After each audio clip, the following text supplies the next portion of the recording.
Well, over the weekend, I had the opportunity to visit our troops fighting in Operation Epic Fury. We were on the ground in CENTCOM on Saturday for about half the day. For reasons of operational security, so those troops are not targeted, the places and bases will not be named. Suffice it to say, the trip was an honor. I had a chance to bear witness, and I witnessed the best of America. I witnessed warriors, a brotherhood of men and women, warriors all, active duty, guard, and reserve, united in their love for each other, their shared purpose, and their commitment to the mission. I witnessed sheer competency. I watched a private first class confidently calling out an enemy missile trajectory to a room full of officers. Everyone focused. The room was locked in. 2 enemy missiles successfully shot down. I spoke to Air Force and Navy pilots on the flight line who every day both deliver bombs deep into Iran, but also shoot down drones defending their base. Many had just returned from the skies of Iran and Tehran. I put on a headset and spoke to one crew in the cockpit, locked and loaded, each and every day. I witnessed ingenuity, American ingenuity. I met the young Army officer who figured out how to neutralize maneuvering enemy missiles, saving countless lives. His commander confirmed that the whoops and cheers erupted in the Tactical Operations Center when his new approach was first successful. I met the Air Force intel analyst who refines target packages faster than the enemy can adapt. I actually gave him my card and told him to keep me posted on the ground truth. I did the same with his boss, a colonel with a heart the size of Texas and a beautiful deployment mustache to match. I witnessed lethality. I met a junior airman as the sun was going down and a chill was setting on the tarmac, who, when asked what they needed, she simply looked up at me with a sly smile on her face and said, "More bombs, sir, and bigger bombs. We will happily oblige her." I met the Army targeting team who found and sunk the pride and joy of the Iranian Navy, their fighting position plastered with images of sunken enemy ships. And I witnessed urgency. Right when we landed, another C-17 landed just minutes after us. And within 30 seconds of the aircraft coming to a full stop, a team on the ground pulled up and the cargo was being uploaded. Wartime speed. To a man and to a woman, on the ground, in the air, on the flight line, and in the TOC, I heard, "We want everything faster, higher op tempo, wartime speed." The feeling was the exact opposite of the rotational units year after year in the wars in Iraq and Afghanistan that we're so familiar with. In those wars, it was always about the next rotation, never knowing when the mission would end or exactly what the mission was, year after year. Not with Epic Fury. I witnessed urgency to finish the job, urgency to achieve mission success, not looking at the next rotation, only moving as fast as possible to win. I got a chance to troop the line, to witness firsthand what we already know is true. I spoke to all ranks and all services, none of whom knew we were coming. It was not rehearsed or scripted. Sometimes we just wandered. What I witnessed was motivation. It was sheer mission focus. It was the American warrior unleashed. It was the kind of warfighting American spirit that comes with a clear mission against a determined enemy. A crew chief we flew with summed it up nicely. He said, "It's been a busy few weeks, sir. Tough stuff. But I'm so honored to be called up. This fight is long overdue. We need to address it for our kids. We cannot pass the buck. Please thank the president from us." I heard that time and time again. I asked each young American, "What do you need?" And nobody said better equipment. Nobody said more comfortable living conditions. Nobody said, "Send me home." Well, of course, eventually we want all those things. They do too. But what those Americans said to me, young and old, officer and NCO, male and female, black and white, was, let's finish the mission. Get us even more bombs, bigger bombs, more targets. Let us finish this. In fact, Admiral Cooper noted this morning that the 3 Air Force captains shot down by Kuwaiti-friendly fire early in the fight, weeks ago. They never left the theater. All dropped bombs over Tehran last night. These men and women live the Iranian threat every day, incoming missiles and drones, and know what a world looks like, what the world would look like if Iran had the most dangerous weapons in the world, a nuclear weapon. As President Trump has said time and time again for years, and in this administration, Iran cannot have a nuclear bomb, and they won't. These troops, they want to finish this fight for their kids and their grandkids. This is about history. This is about legacy. Success matters. And because of this president and these Americans, we're closer than ever before to winning. President Trump is doing what no other president had the guts to do. Previous presidents were all talk. He's all action. On the battlefield, because of the latitude the president has given us, American firepower is only increasing. Iran's decreasing. We have more and more options, and they have less. Just 1 month in, only 1 month, we set the terms. The upcoming days will be decisive. Iran knows that, and there's almost nothing they can militarily do about it. Yes, they will still shoot some missiles, but we will shoot them down. Of note, the last 24 hours saw the lowest number of enemy missiles and drones fired by Iran. They will go underground, but we will find them. We recently destroyed another one of their command bunkers. Leaders forced to flee. No water, no power, no oxygen, no command and control. Their faith in their caves diminishing. The latest intel is clear out of CENTCOM. Our strikes are damaging the morale of the Iranian military, leading to widespread desertions, key personnel shortages, and causing frustrations amongst senior leaders. Just last night, we had 200 dynamic strikes alone. Dynamic strike is a strike where a pilot leaves, and during their flight, they get a new target set based on real-time intel given to them. A new launcher, a new location, a new troop formation. A dynamic target is one that changes while you're in the air because of improved intelligence. 200 dynamic strikes alone, in addition to the pre-planned targets. The video the president posted last night of Esfahan, an ammo depot struck by U.S. bombers. You see, you don't get to see many of those videos because, as a reminder, Iran has still shut off the internet to 99.9% of its population. But if Iran is wise, they will cut a deal. President Trump doesn't bluff, and he does not back down. You can ask Khamenei about that. The new Iranian regime should know that by now. This new regime, because regime change has occurred, should be wiser than the last. President Trump will make a deal. He is willing.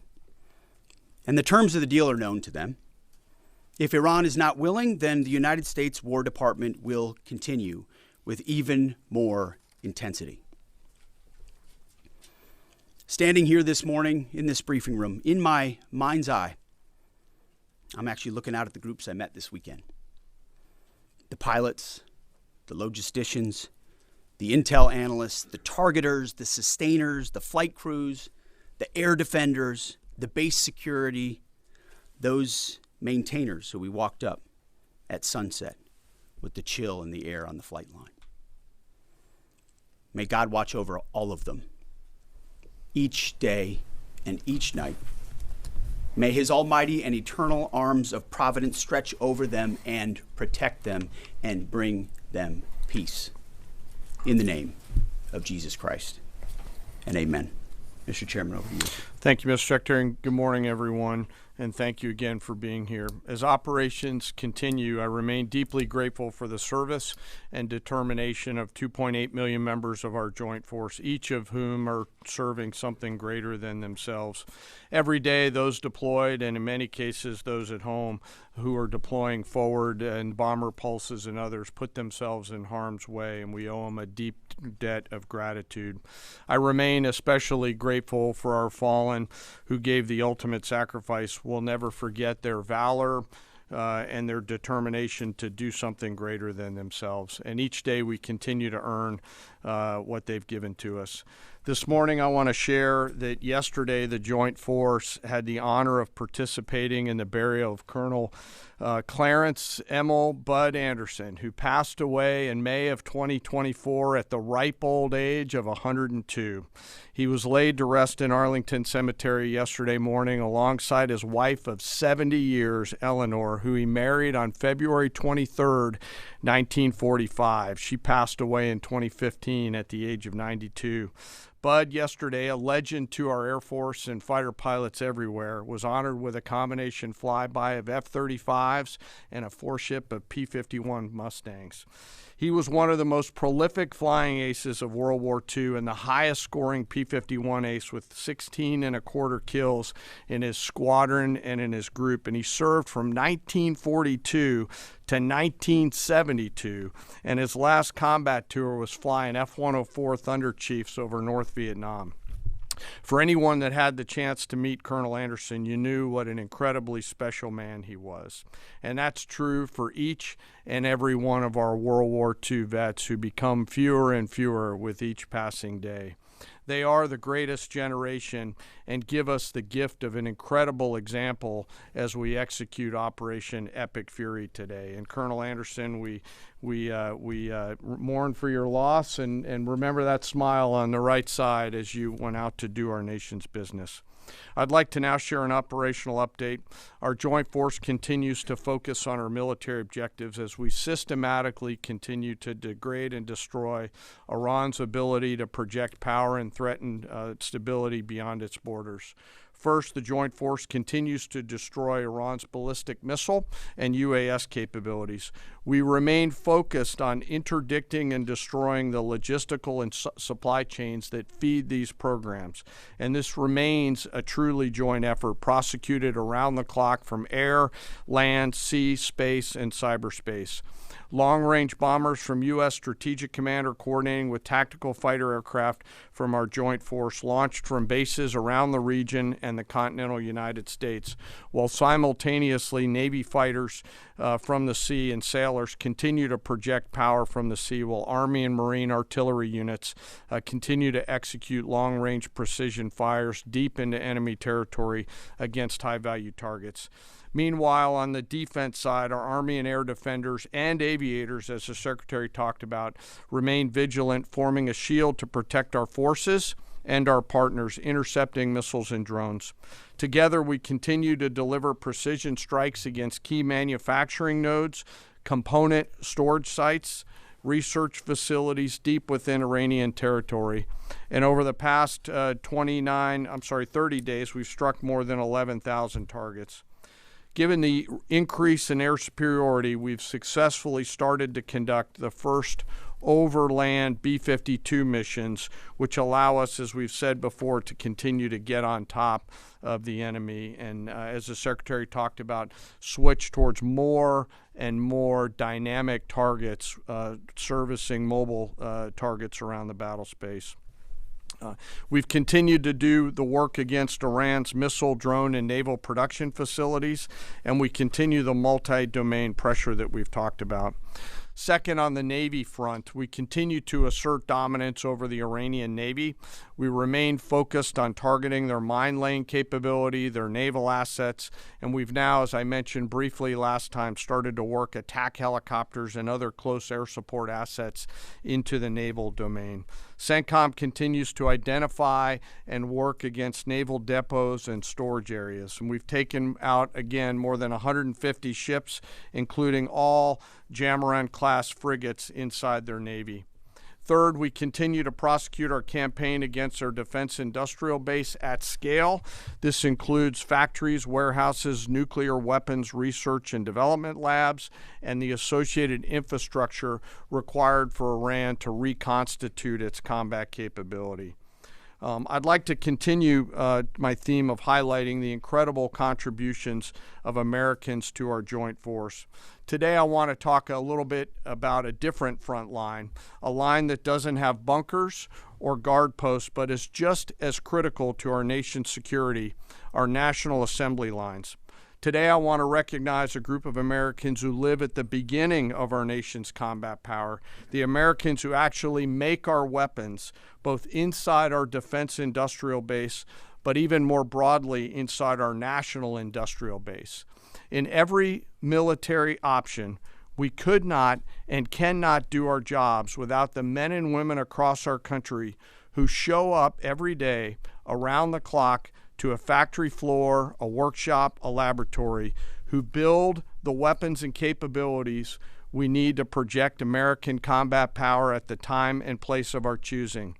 These great Americans, and I've had a chance to spend some time with them when I was in the private sector, are the core of American combat power. They're the machinists running high-tech CNC machines, cutting raw blocks of metal into incredibly precise parts. They're the assembly workers painstakingly taking a kit of parts and turning that into a complex guidance system or precision munition or a rocket motor or building a jet or submarine.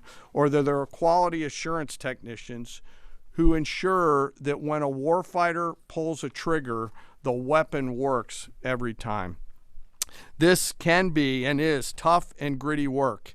It's not a quiet office and a desk with paper, and there's nothing wrong with that, but this is exactly the way this group of Americans likes it. I know this. I've seen it myself, and I remain deeply honored by that gift. It's often loud and dangerous work, demanding, requires absolute focus for hours at a time with deep commitment to get it right every single time. It's hands-on work where one uncaught mistake or deviation can put an American's life at risk. A single misplaced wire, a microscopic flaw in a weld, incorrectly calibrated sensor could mean the difference between mission success or mission failure. The difference is measured in the lives of our sons and daughters who we put out around the field and on the field of battle. We rely on and trust in these great Americans, and it's not just their manufacturing skill, it's their innovative minds and their entrepreneurial spirit. From those who build exquisite capabilities down to the mom and pop machine shops all over this great country, they live at the beginning of and the core of America's combat capability, constantly adapting, constantly improving, constantly learning. And there are examples of this throughout history and current days, to include building things like the F-117 stealth fighter, the B-2 stealth bomber, making our combat capability undetectable over the enemy, to today's B-21 and F-47.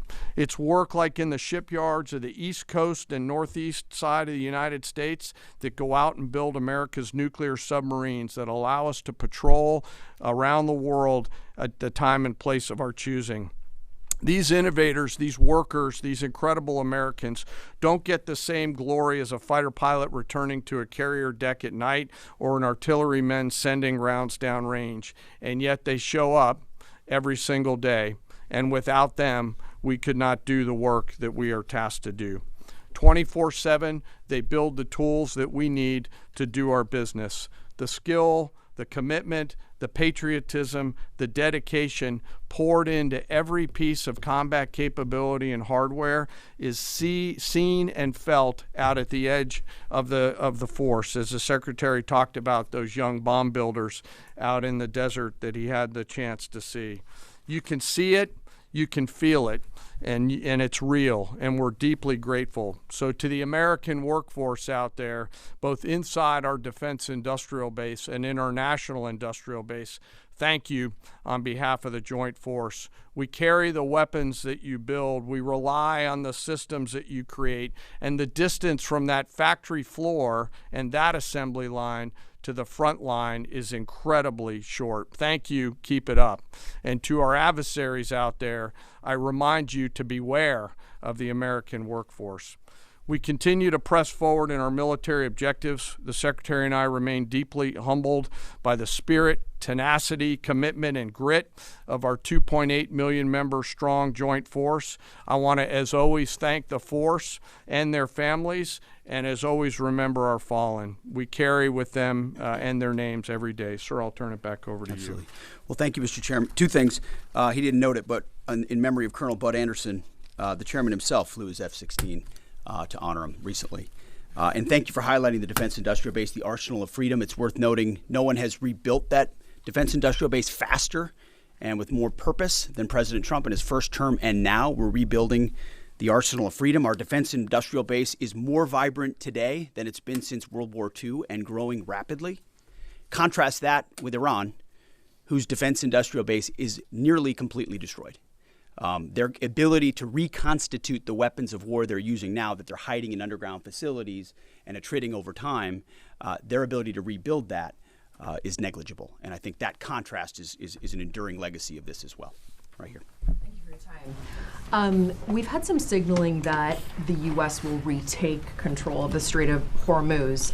At that point, what military posture will be imposed to guarantee safe passage for our allies, deter our enemies, and demonstrate U.S. dominance in the region? And also, can you speak to how much America's adversaries, Russia, China, North Korea, how much they're supporting Iran's war machine at this point with arms and intelligence, and what we are militarily doing to punish the enemy coalition? Appreciate both questions. On the Strait of Hormuz, there are many more vessels flowing through today than there were.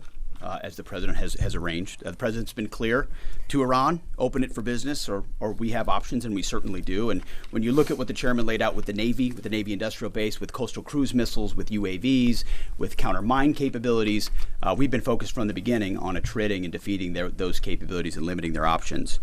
There's lots we're doing as well, some of which is known, some of which is not known, to set the conditions. And I think the president was clear this morning in his truth that there are countries around the world who ought to be prepared to step up on this critical waterway as well. It's not just the United States Navy. Last time I checked, there was supposed to be a big bad Royal Navy that could be prepared to do things like that as well. So he's pointing out this is an international waterway that we use less than most, in fact, dramatically less than most. So the world ought to pay attention and be prepared to stand up. President Trump's been willing to do the heavy lifting on behalf of the free world to address this threat of Iran. It's not just our problem set going forward, even though we have done the lion's share of preparation to ensure that strait will be open, which is an outcome the president's been very clear on. As far as Russia and China, we know exactly what they're doing, what they are or are not doing. We don't have to air publicly what all of that is, but where necessary, we're addressing it, we're mitigating it, or we're confronting it head on. I don't know if you have anything you want to add. No, sir. I think you covered it. Do you have any timeline for operability in the strait? Thank you, Mr. Secretary. David Zier, Real America's Voice. And I witnessed that enthusiasm on the lines and our submarine builders and ironworks. It's unbelievable. But I just wanted to ask you, what's the status of the delivery of any hardened bunkers for additional protection for our troops? And without getting too specific, what kind of measures are we taking to protect some of the larger, more strategic aircraft like the Sentry and other? Well, it's a great question. I'll say what I witnessed where I went was a completely locked-in discipline of bunker use and bunker improvement. So from the beginning, as we stated very clearly, the first thing we did was set up a defense and make sure our defensive capabilities were maxed out before any of this even started.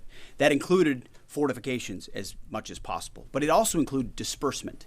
If all of our people are in one place, you could imagine why that's a big problem. So dispersing is part of that defeat. Alongside that disbursement is more and more bunkers. And I can tell you, talking to base commanders, talking to our allies in Israel, talking to others, rapidly fielding that and then improving those positions is a theater priority, no doubt, as are the air defenses. And the layered air defenses, it's not just Patriots and THAADs, it's fighters and defensive caps, it's other kinetic defeat systems, it's electronic warfare. So the defense of our troops and our assets is max. I will say on some of those other assets you talked about, air wings, airframes. There's some things adversaries are doing to provide info and intel that they shouldn't. We're aware of it. And ultimately, we move things around and don't. One of the biggest principles you learn in the military is to not set patterns, predictable patterns. And so commanders are working hard to adjust in real time with those systems and make sure they're in the right places and not easily targetable. Jillian. Thanks, Mr. Secretary. The U.S. and Iran appear right now publicly to disagree about whether there are these negotiations ongoing. What impact does that have on military strategy? Does it have any bearing at all? And General, the President wrote yesterday that the U.S. might destroy Iran's electricity generating plants and oil wells. Those are his words before ending this operation. Is there a way to do either of those things without seriously jeopardizing or seriously harming civilians? So on the talks, I can tell you, having been with Steve and Jared and the Vice President and Marco and many others yesterday, they are very real. They are ongoing. They're active and I think gaining strength. And we appreciate that. As I said in my remarks, we would much prefer to get a deal. If Iran was willing to relinquish material they have and ambitions they have, open this, great. That's the goal. We don't want to have to do more militarily than we have to. But I didn't mean it flippantly when I said, in the meantime, we'll negotiate with bombs. Our job is to ensure that we compel Iran to realize that this new regime, this regime in charge, is in a better place if they make that deal. And so we'll continue. We're working hand in hand, but the primary effort is a deal. We want that deal to be accomplished if at all possible. If not, then we're prepared to continue. Secretary, what happened at Go ahead, Mr. Chairman. Yeah. Thanks for the question. We're always thinking about those considerations and develop options to be able to mitigate those risks pursuant to the normal practices that we do in the military. So. Thank you, Mr. Secretary. I know you slightly addressed this already, but just on the Strait of Hormuz, is opening the strait an essential objective to Operation Epic Fury, or is that the job of those other countries? And then secondly, without asking you to comment on things that you can't talk about, what is your message to Americans who love the president and strongly believe in him, but are very worried about this notion of boots on the ground? Well, first on the Strait of Hormuz, our core objectives from this podium, from day one, from me, from the chairman, from the president, from the vice president, from Secretary Rubio and others have been clear. Defense missile production and missile programs, so their entire missile program, defense industrial base and production ability to build, and Navy and power projection. So those have, and then of course, wrapping it all is Iran's never going to have a nuclear weapon. So those have been very clear. Defeating the Navy is a core part of ensuring they can't project that kind of power. But ultimately, I think the president's truth this morning lays that out very well, that this Strait of Hormuz issue, which we've set the conditions for success, and we will make sure Iran knows that very clearly, is not just a United States of America problem set. We've been willing to lead. President Trump's led the entire time. But it's not just us. So ultimately, I think other countries should pay attention when the president speaks. He's proven that when he speaks, he means something. And he's pointing out, you might want to start learning how to fight for yourself. It's something some of us have been saying for quite some time. You can't just have flags. You have to have formations. You can't just have a few ships. You have enough to affect change. Those things matter in a dangerous world with ascendant adversaries. That's why the chairman's talking about our industrial base. That's why we're launching the Arsenal of Freedom tour to revive our defense industrial base. President Trump doing it in a way that nobody else has. As far as President Trump and boots on the ground, I don't understand why the base, which they have already, they understand, wouldn't have faith in his ability to execute on this. Look at his track record of pursuing peace through strength, America first outcomes. And what he's simply saying, and it's exactly true, and I've said from this podium too, we're not going to foreclose any option. You can't fight and win a war if you tell your adversary what you are willing to do or what you are not willing to do, to include boots on the ground. Our adversary right now thinks there are 15 different ways we could come at them with boots on the ground. And guess what? There are. So if we needed to, we could execute those options on behalf of the President of the United States and this department. Or maybe we don't have to use them at all. Maybe negotiations work, or maybe there's a different approach. But the point is to be unpredictable in that. Certainly not let anybody know what you're willing to do or not do. But if anybody has internalized the lessons of Iraq and Afghanistan, as the first one, President Trump, to call them out for what they are, he's not going to repeat those lessons. And I think I've been very clear about that from the podium. Yes. Thank you, Secretary Hegseth. A question for you and then a question for General Caine. You said we're a month into the Operation Epic Fury. How long until the objectives are achieved? And is there a scenario where a deal is struck before the objectives have been achieved?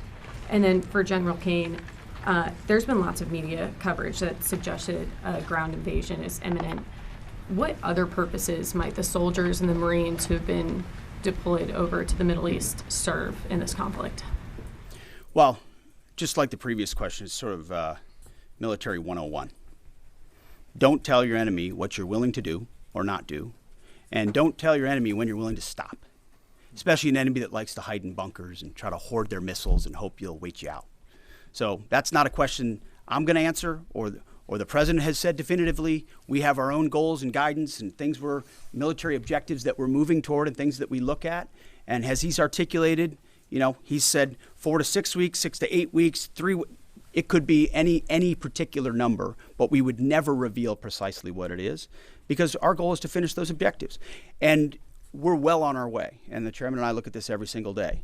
It will be the president's determination and the president's determination alone when those objectives are complete and when it serves the interest of the American people to cut that deal, to make sure that Iran doesn't have a nuclear capability, and ultimately that our objectives, or our interests, are advanced. I don't know if you want to add anything. No, just to answer your question, Reagan, the range of military options that those forces can offer are extensive, not just limited to what you mentioned in terms of forces on the ground. And I wouldn't want to take away the president's decision space, but there are a multitude of things, not the least of which is Iran should note that they're out there and that they are a pressure point, and so they should carefully consider, I think, at the diplomatic level, not my job as a chairman, but at the diplomatic level, to consider what's in front of them.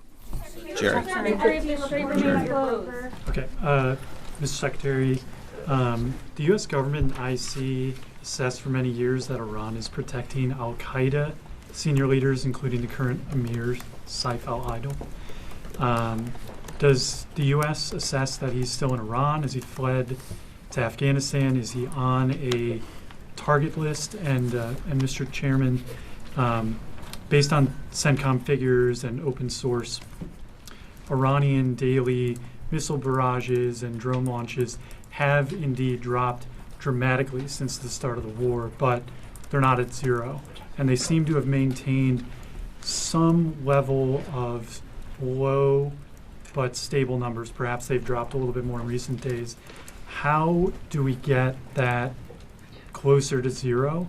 And what impact is Iran's degraded but still very real capability impacting current and future operations? So I won't speak to a particular target. I'll just say that al-Qaeda remains our enemy, obviously. And there are a lot of people on our target list in Iran. And if they were to be harboring al-Qaeda, they would certainly fit that list. Just quickly, the mobile targets that they have that we continue to service, as the Secretary talked about, the 200 hits that were done last night, that's one component of continuing to lower that. The second and more long-term impact that we're having is the strikes against their defense industrial base at scale, which will not allow them to reload after that. So we do continue to see a trend down. They are still shooting, and we do continue to exert significant pressure against both sides of that system. Mr. Secretary, thank you for the question. Do you still believe, you said previously that the Iranian leadership would surrender. Do you still believe that? And is the United States still committed to NATO's collective defense? And to Chairman Caine, could you give us a sense of your thinking about the legality of striking desalinization plants if the president were to order that? I will just say that any mission that ends on our terms, you want to call it a surrender, call it a defeat, call it what you want, we remain committed to a conflict that ends on our terms and the president's terms. There's no doubt about that. And as far as NATO is concerned, that's a decision that will be left to the president. But I'll just say a lot has been laid bare. A lot has been shown to the world about what our allies would be willing to do for the United States of America when we undertake an effort of this scope on behalf of the free world. These are missiles that don't even range the United States of America. They range allies and others, and yet when we ask for additional assistance or simple access basing overflight, we get questions or roadblocks or hesitations. And the president's pointing out, you don't have much of an alliance if you have countries that are not willing to stand with you when you need them. He's simply pointing that out, and ultimately it'll be his decision of what that looks like after this is complete. I'll just won't talk about any particular target. This really builds on Jillian's question too, that I don't think I completely answered. But you know, the joint force is the most professional force in the world, and we have numerous processes and systems to carefully consider the whole range of considerations, from civilian risk to legal considerations with any target. And as targets come before us, we run them through the same process that we always do, and always strike lawful targets in accordance with the normal procedures that we use. No quarter, no mercy for enemy combatants, as Hegseth has said. For me? Thank you, Mr. Secretary. Thank you, sir. Thank you, Mr. Secretary. Thank you. I appreciate it. On Sunday, President Trump said that Iran's first regime was all destroyed and the second one is mostly dead. And the third regime that we're on right now has been much more reasonable in negotiations. Do you agree with that assessment, and why? I would defer to the negotiating team there. They're the ones talking to him, but they're getting a back and forth on terms, which is a productive development. We stand right there next to our negotiating team, always willing and prepared to put them in an even better position. Thank you very much. Appreciate it. Thank you. Thank you.